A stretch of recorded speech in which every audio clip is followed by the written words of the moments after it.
Ulat panahon po muna tayo bagya pang lumakas ang bagyong Ambo habang patuloy itong gumagalaw pa hilagang kanluran.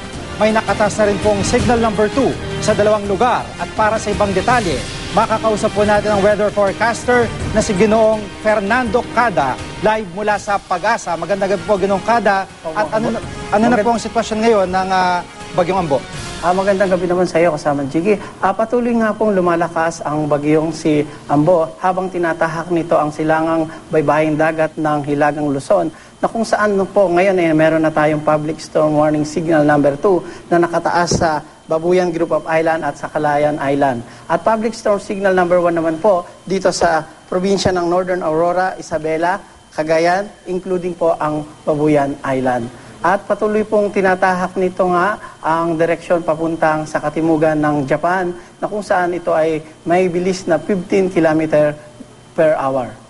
Kailan po ito inaasahang malulusaw o tuluyang makakalabas ng Philippine Area of Responsibility? Hindi natin ito inaasahang malusaw kung bagkus ito ay may posibilidad pang lumakas at inaasahan natin itong lalabas ng Philippine Area of Responsibility maaring sa araw ng Martes sa hapon.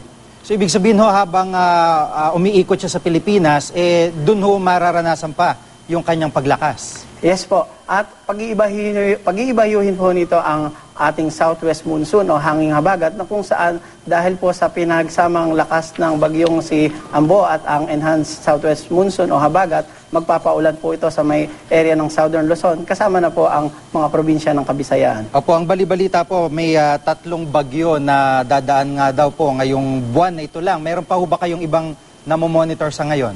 Sa ngayon po ay wala pa tayong inaasahan na may papasunod na bagyo. Pero sa buwan po kasi ng June o Hunyo, ang inaasahan natin kasing bagyo ay hanggang 2.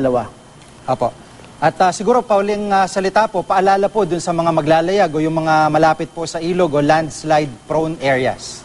Paulit po natin sinasabi sa ating mga kababayan, yung mga ating mga isda at mga sasakyang pandagat, lalong-lalo na po may nakataas na tayong gale warning o babala para dun sa mga maglalayag, lalong-lalo na dito sa seaboard ng Southern Luzon, ng Kabisayaan rin, na mag-ingat at huwag munang pumalaot sapagkat maaaring makaranas sila ng mga pag-ulan at yung mga matataas na alon.